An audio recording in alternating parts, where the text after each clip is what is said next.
ঢেকিয়াজুলি ৰাজচক্ৰ এলেকাৰ চপাই ৰৌমাৰীত অভিযান চলাই দুটাকৈ কাঠফুলা মিল উৎখাত কৰাৰ লগতে বৃহৎ পৰিমাণৰ চোৰাং কাঠ জব্দ কৰিলে ঢেকিয়াজুলি বনাঞ্চলিক বিষয়াৰ কাৰ্যালয়ে। উল্লেখ্য যে গোপন খবৰৰ ভিত্তিত ঢেকিয়াজুলি বনাঞ্চলিক বিষয়া পল্লৱী দাসৰ নেতৃত্বত যোৱা বন বিভাগৰ এটা দলে চপাই ৰৌমাৰীৰ পৰা দুটাকৈ অবৈধ কাঠফুলা মিল উৎখাত কৰাৰ লগতে প্ৰায় 5 লাখ টকা মূল্যৰ চোৰাং কাঠ জব্দ কৰে। এই ক্ষেত্ৰত ঢেকিয়াজুলি বনাঞ্চলিক বিষয়াৰ মন্তব্য আছিল এই ধৰণৰ।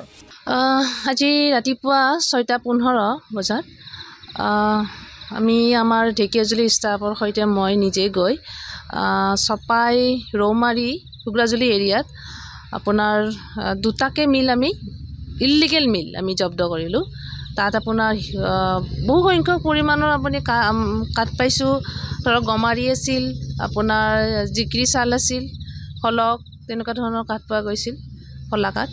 লগতে আমি মেচিন যিখিনি আছিল সেইটো বহুৱাইছিল ইলিগেলি, সেইবিলাকো উঠালোঁ। আৰু কমেও আপোনাৰ 17 CM আপোনাৰ কাঠ জব্দ কৰা হৈছে। আৰু তাৰপিছত আমি যেতিয়া আমি উলিয়াব খোজোঁ গোটেই গাড়ীখিনি, প্ৰায় 16খন গাড়ী আমাৰ লগত আহিছে কাঠ উঠাই লোৱা। সেইখিনি সময়ত ওচৰে পাজৰে যিখিনি মানে মানুহ আছিল, মহিলাখিনি আমাক বহুখিনি হেঁচা দিছিল, মানে কাঠখিনি উলিয়াই যাতে আমি নিব নোৱাৰোঁ। কিন্তু আমি বহুতখিনি কষ্ট কৰি আমাৰ ফ'ৰ্চ বা আমি নিজৰ ষ্টাফৰ সহায়ত আমি উলিয়াই লৈ আহিবলৈ সক্ষম হ'লোঁ। আৰু আজি আমাৰ কাৰণে খুব সৌভাগ্যৰ দিন বুলিয়ে ক'ব পাৰিম, কাৰণ আমি ভালকৈ এটা ছাকচেছ হ'লোঁ আৰু আজি সেয়াই আৰু মোৰ লগতে মোৰ ষ্টাফৰ কিন্তু বহুত যোগদান আছে, তেওঁলোকে বহুত সহায় কৰিছে। আৰু কালি আমি খবৰ পায়ে আজি আমি এইটো উচ্ছেদ কৰিছোঁ। কালি আমি খবৰ পাইছোঁ এইটো। কাঠৰ পৰিমাণ আপোনাৰ প্ৰায় 5 লাখৰ ওচৰা-ওচৰি হ'ব এপ্ৰক্সিমেটলি। এতিয়াও আমি গোটেইখিনি জোখ-মাখ কৰি ওলোৱা নাই, কিন্তু মই অনুমান হিচাপত কৈছোঁ যে 5 লাখৰ পৰিমাণৰ হ'ব। আৰু লগতে আৰু এটা কথা কওঁ, যিখিনি কাঠ আহিছে ধৰক ইয়াতে ফালিছেহে, তাৰ কাঠৰ গোটেইখিনি আহিছে আপোনাৰ অৰুণাচলৰ পৰা ইয়াত শুনামতে অৰুণাচলৰ পৰা ইয়াতে আহি কাঠখিনি ফলা হয়, তাৰপিছত ইয়াৰ পৰা ইলিগেলি পঠোৱা হয় দূৰলৈ, তেনেকুৱা ধৰণৰ। সঁচাকৈ ডাঙৰ সফলতা।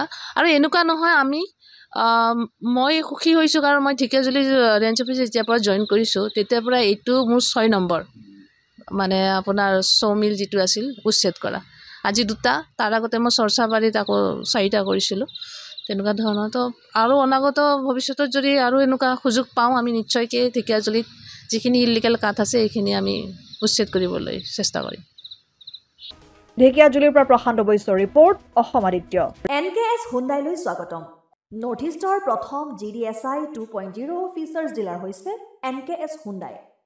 অত্যাধুনিক সা সুবিধাৰে তৈয়াৰী মষ্ট আপডেটেড হুণ্ডাই ডিলাৰ এতিয়া ডিব্ৰুগড়ত।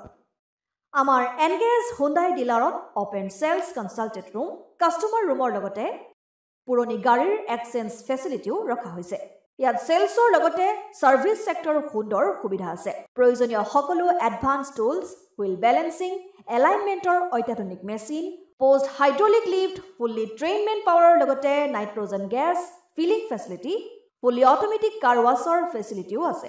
লগতে NKS হুণ্ডাই ডিলাৰে কাষ্টমাৰসকলৰ সুবিধাৰ্থে মোবাইল ছাৰ্ভিচ ভেনৰো ব্যৱস্থা ৰাখিছে, য'ত হাইড্ৰলিক লিফ্ট, ৱাছিং facility, wheel balancing, tyre pressure check কৰাৰ লগতে বহুখিনি সুবিধাই উপলব্ধ আছে।